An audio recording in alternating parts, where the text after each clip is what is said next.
and council members.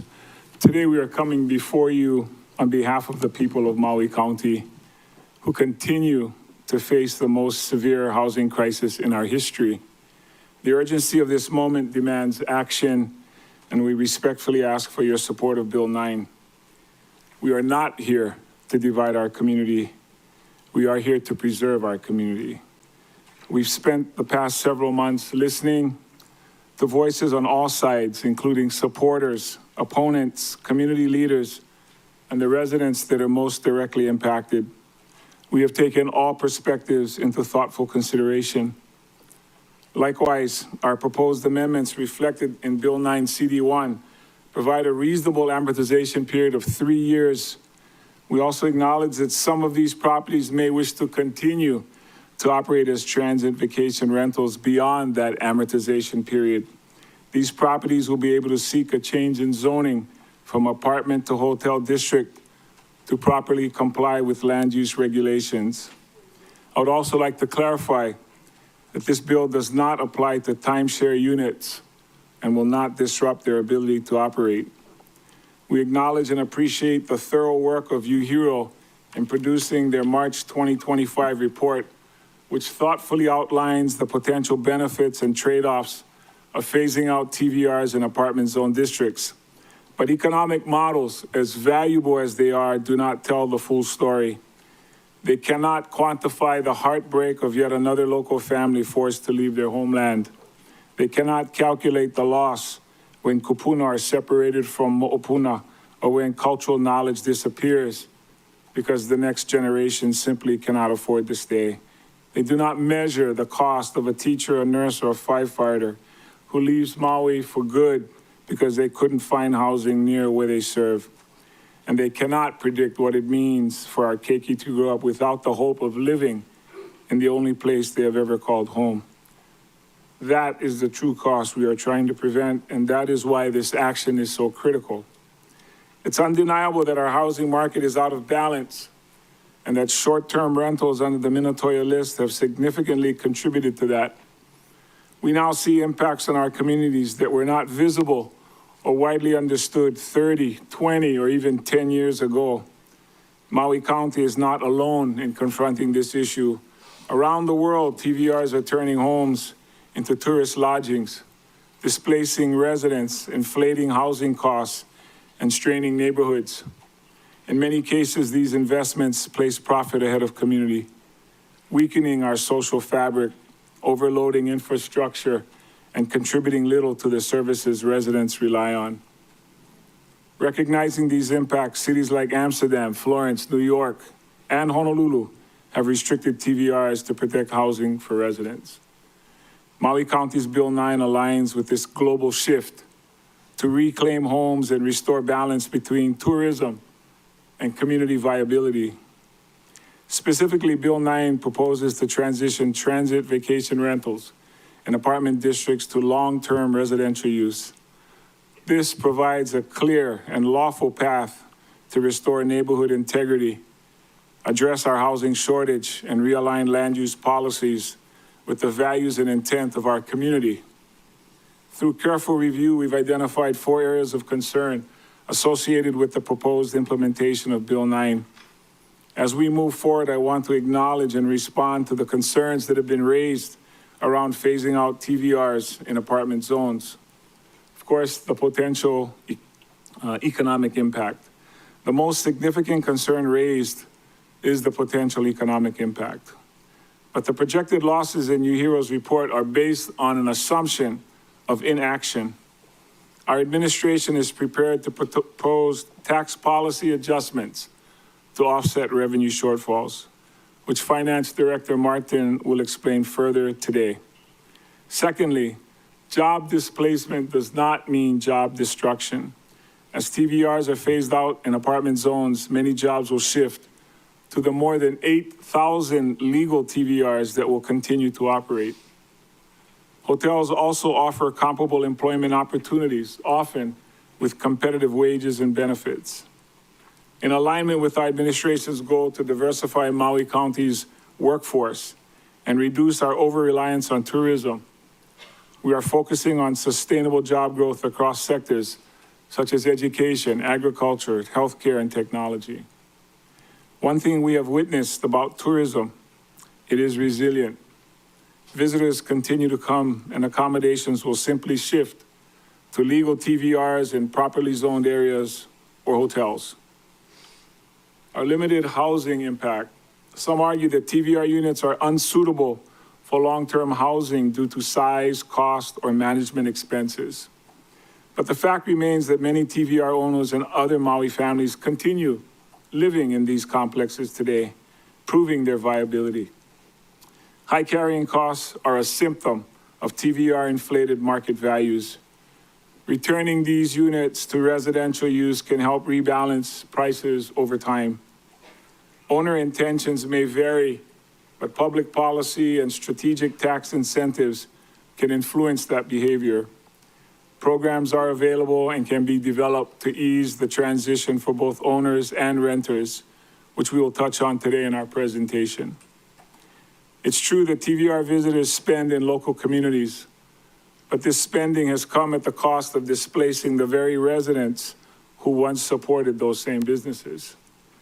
A restored residential base means more consistent year-round support for local serving businesses, especially in areas currently saturated by vacation rentals. Tourism can and will continue to support the island's economy, but it must do so in a way that doesn't hollow out our neighborhoods. As far as alternative solutions, some suggest we should focus solely on enforcing illegal TVR laws, building more housing, or dedicating TVR tax revenues to development. The truth is, the county is already doing all of these. Enforcement is active, effective, and ongoing, but the current data does not suggest this is a widespread issue. At the same time, we simply cannot build fast enough to meet the scale of demand we're facing, and limited resources, especially water and sewer capacity, make it impossible to deliver enough new units in a time to reverse this crisis. That is why Bill 9 is a critical part of our broader housing strategy, which includes enforcement, new construction, infrastructure investment, housing programs, and now reclaiming existing units for local residents. Bill 9 does not replace these efforts. It strengthens them by using tools we already have to make immediate progress, not years down the line. At this time, I'd like to introduce Finance Director Martin to provide insight on our approach to offset potential tax revenue loss. Thank you, Director. Thank you. So according to 2025 Real Property Assessment Division records, approximately 6,000 properties classified as TVR STRH, also known as Minatoya properties, would be impacted by Bill 9. Importantly, the data reveals that around 12% of these units are already being used for long-term residential purposes, either as owner-occupied or long-term rentals. This clearly demonstrates that the long-term residential use is not only feasible in these complexes, it is already occurring. These units are supporting local households today, which demonstrates that a transition is both realistic and achievable. If no changes are made to fiscal 26 tax rates or assessments, the county's real property tax revenue is projected to decrease by approximately 40 to 75 million annually. And this depends upon how the properties are reclassified as the TVR uses are phased out.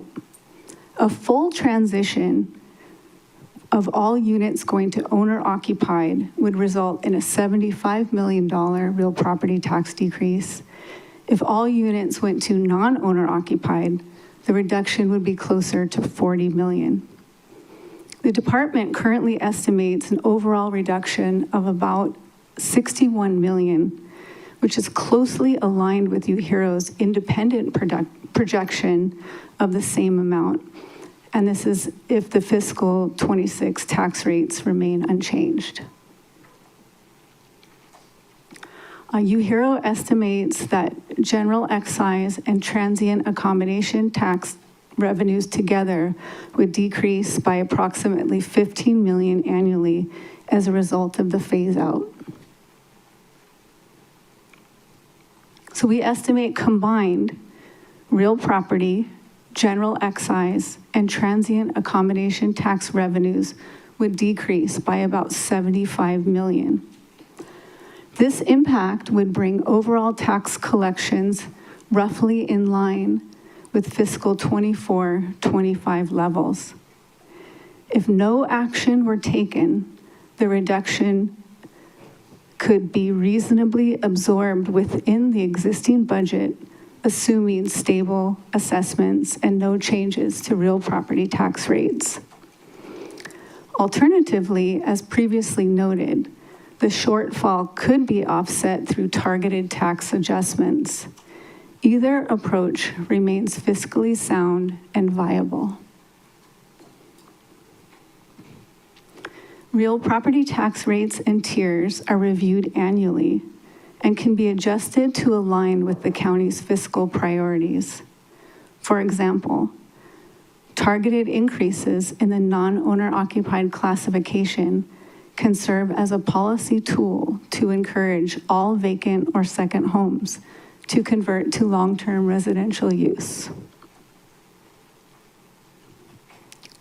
So even with a potential drop in revenue, which we are financially positioned to absorb, the gain in housing inventory offers a far more meaningful return.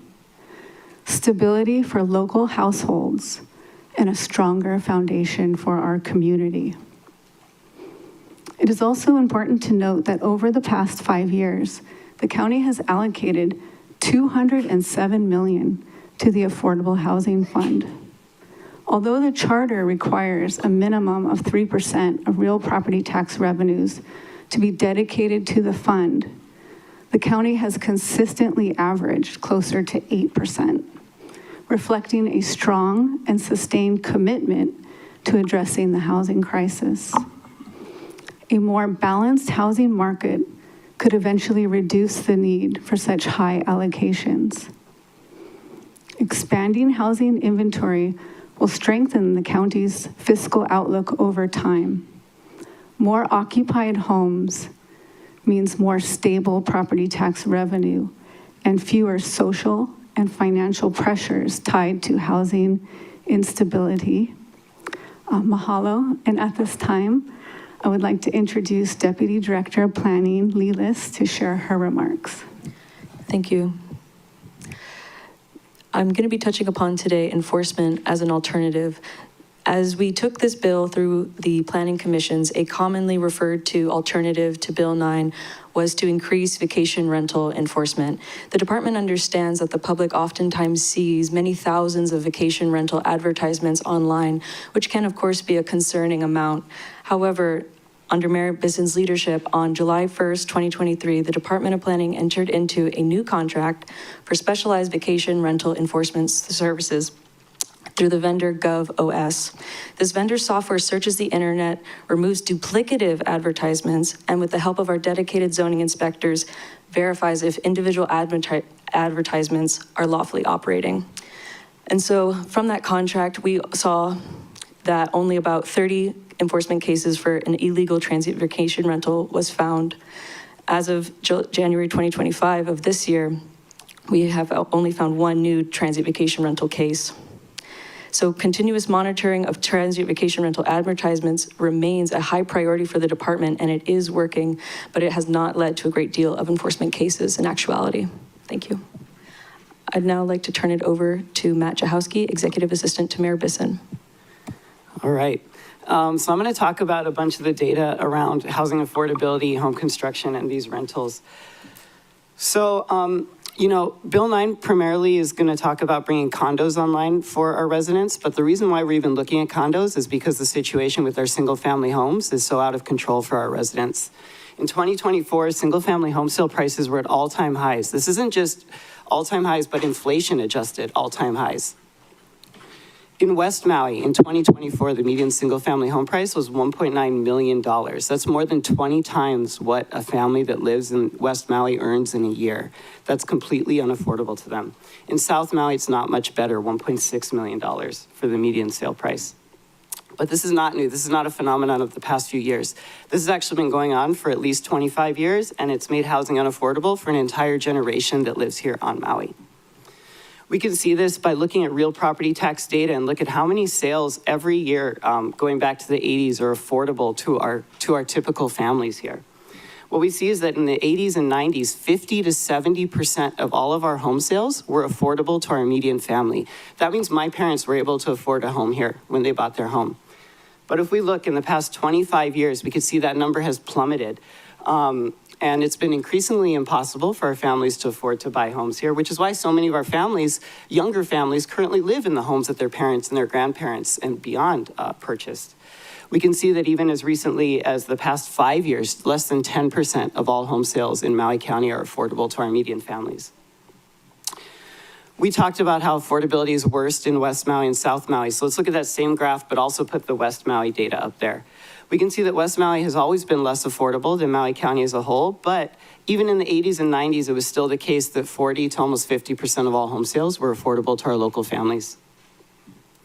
However, in the past 25 years, that the number of affordable home sales has become vanishingly small, to the point where in the past 5 years, just 5% of all home sales every year. That's 10 homes or less every year that are affordable to our local families. The data for South Maui is pretty similar, so I'm going to fly through it here.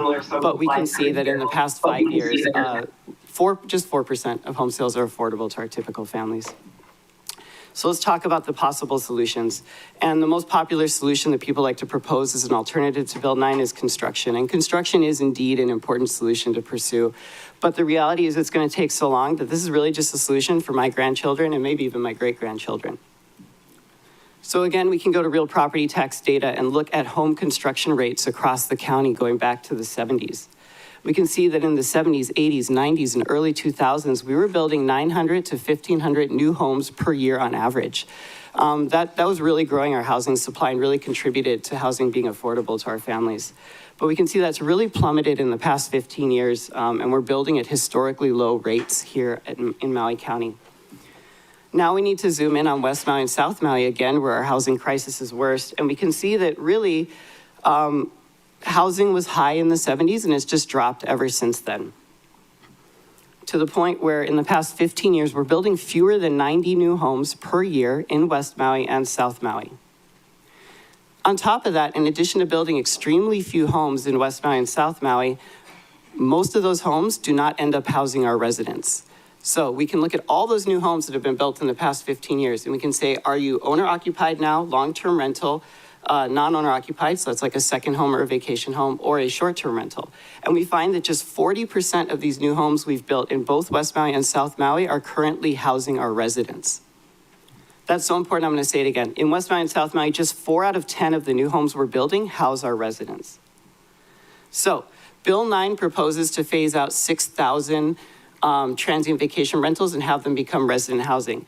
2,275 of those units are in West Maui. It would take 30 years at current construction rates to build that many new homes in West Maui. That's not even accounting for the fact that we need to rebuild Lahaina first. If we take into account that only 40% of those homes are going to go to our residents at current owner occupancy rates, it's going to take 73 years to build enough homes for our residents. South Maui is even worse. Bill 9 proposes to convert almost 3,700 homes in West Maui, which would take 79 years to build at current construction rates, and an almost absurd 208 years to build if you account for the fact that only 40% of those homes are going to go to our residents. So where that leaves us is the only other solution that's really on the table, which is the TVR phase out, and that's the only solution been proposed that can actually make progress on our housing crisis. The reason why we're talking about this, Maui has about 13,000 transient vacation rentals. Let's put that into a global context. The U Hero report, which we're going to talk more about coming up here, cites Los Angeles, Boston, Barcelona, and London as global tourist destinations that have all identified transient vacation rentals as reducing resident housing inventory and increasing housing costs, and they all have economic studies to back this up. It's all cited in the UHERO report. In each of these cases, transient vacation rentals represent just 1 to 3% of their housing supply. In Maui County, transient vacation rentals are 21% of our housing supply. So Maui County is in a totally different category here in terms of the impact they have on our housing market.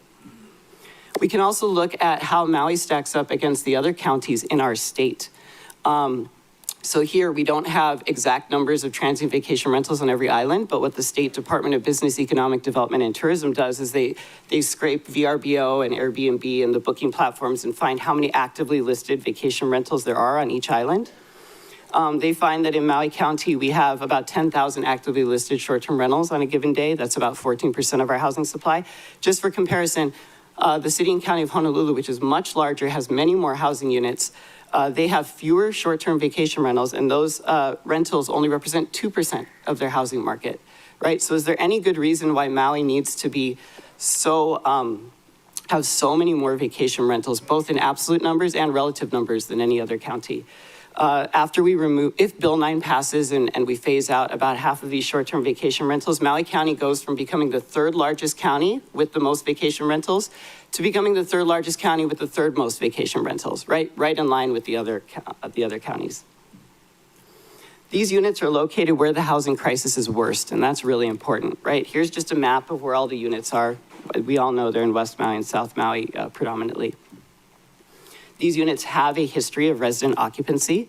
So real property data in 1993 started actually tracking owner occupancy. So that's how far back we can go. But we can see that historically we've had over 80% of these complexes with owner occupants. And that's dropped in recent years, but it's still very high. These units are appropriately sized. This is misinformation that is often cited by opposition to this bill, that no one wants to live in 1 and 2 bedroom units. That's not true. 91% of these units are 1 and 2 bedroom units. Well, we just had a big natural disaster in Lahaina, and in fact, there was a huge housing effort to house all the families that needed housing. Data independently collected from FEMA's housing programs, from the Council for Native Hawaiian Advancement's housing programs, and Maui Holly Match, which is the housing program I built as a website, all found that 1 to 2 bedroom housing was the highest demand housing for our displaced families in West Maui.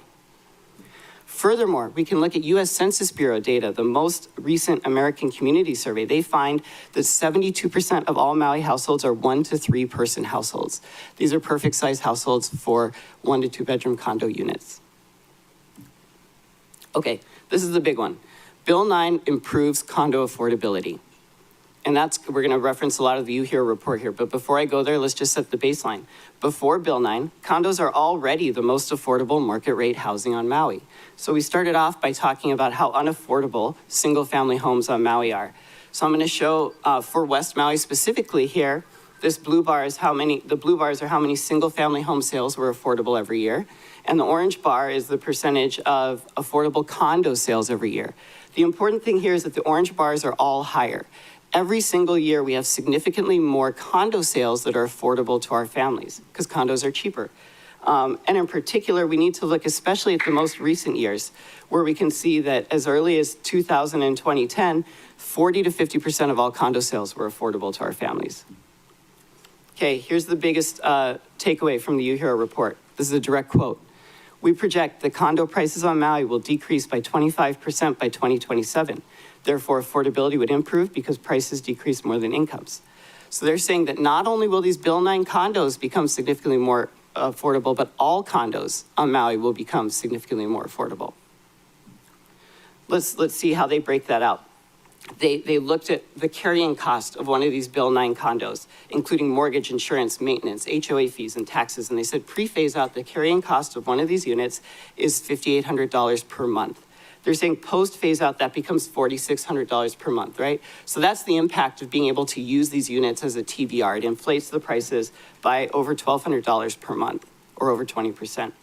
Now, there's every reason to believe that if these units become resident units, that these prices would go down even more, right? Because owners or actual residents here don't necessarily want things like resort level landscaping that cost a lot of money. So if we look at the UHERO numbers, though, and the numbers they cite in their report, they say that 21% of our families, or over 11,600 households, will be able to comfortably afford these units. But actually, many of our families here on Maui cannot comfortably afford the units they live in right now, right? It's called cost burdened. If you spend more than 30% of your income on housing, and less than 50% of your income on housing, you're cost burdened. So let's consider those people in this analysis too. UHERO says there's an additional 15,500 households more that would be in this cost burden category who could afford these units. Adding this together, combined, these units could be attainable to 49% of all households on Maui. That is much needed by our families. Okay, nothing's free, so let's address some of UHERO's concerns. They say we're going to have 32% fewer tourists, potentially, if we do Bill 9.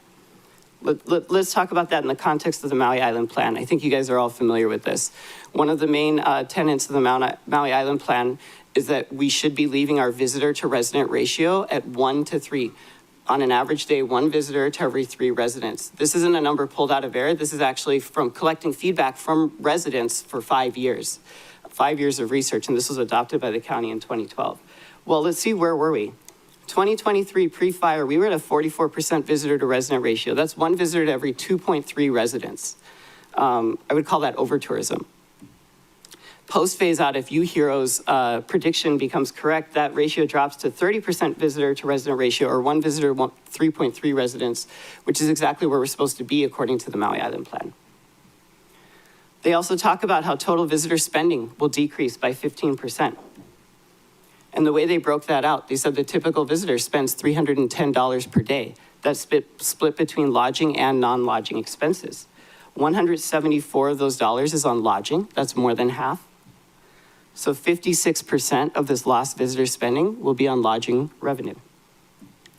Well, what we can do is we can look at the owners of all of these Minatoya transient vacation rentals and say, do you actually live on Maui County, right? Are you a long-term renter or an owner here in Maui County? 94% of the owners of these units are not, okay? So what does that mean? 94% of the lost lodging revenue will be lost by our non-resident owners, not our residents. Why is that important?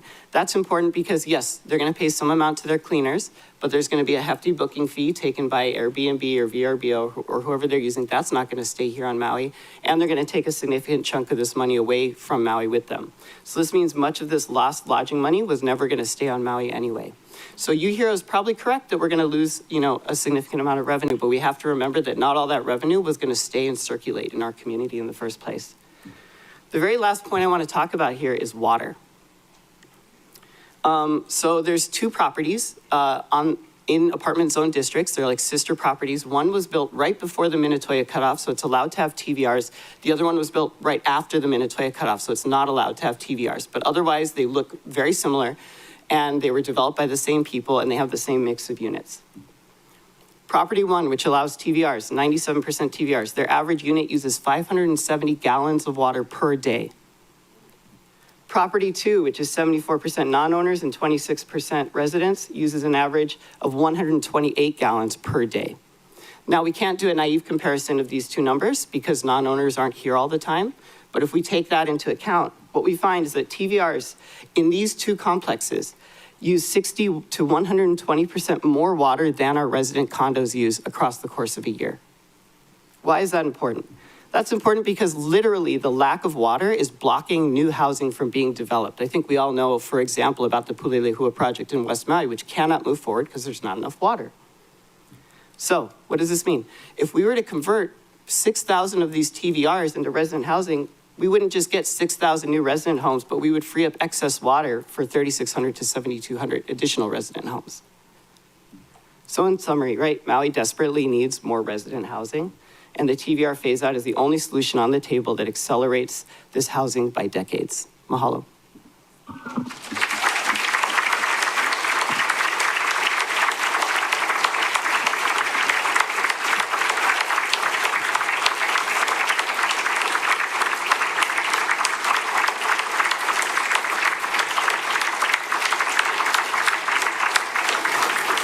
Mayor, do you have any closing?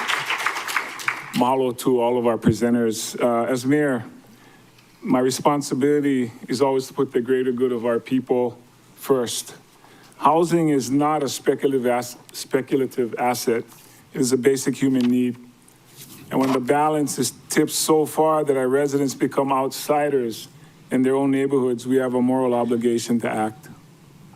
Council members, today you may hear passionate opposition from property managers, non-resident owners, and booking platforms. You may also hear from some of the 268 local owners who represent 6% of the approximate 6,000 TVR units that are impacted. But you may also hear from rent-burdened, hardworking families, from kupuna on fixed incomes, and from displaced Lahaina residents, some still in temporary housing, who are holding on to hope that their future will lead them to a place they can call home. Addressing this crisis will require the collective kuleana of our entire community, and it starts right here with us. We cannot continue doing what we've always done and expect a different outcome.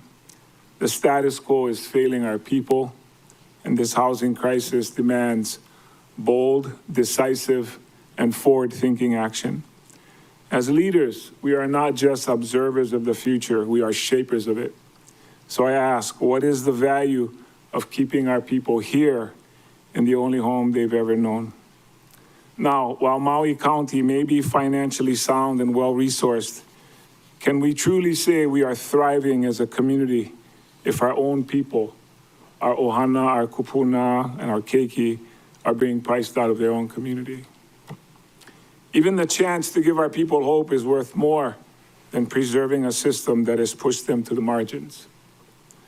This crisis has been building for decades, but now we have a real and tangible opportunity to change its course. Our people are hurting, and we must act, not with hesitation, but with the courage that leadership demands. Bill 9 is more than a policy. It is a promise to our people, a promise to restore balance, to protect our residents, and to put our community first. As we move forward, I ask everyone engaging in this conversation to remain respectful and recognize that while this bill impacts some more than others, it offers hope and healing to many who have gone far too long, who have gone without far too long. Let us continue to lead with aloha in our words, our actions, and our commitment to one another. We humbly ask that this council advance Bill 9 out of committee and support its passage. Mahalo to everyone.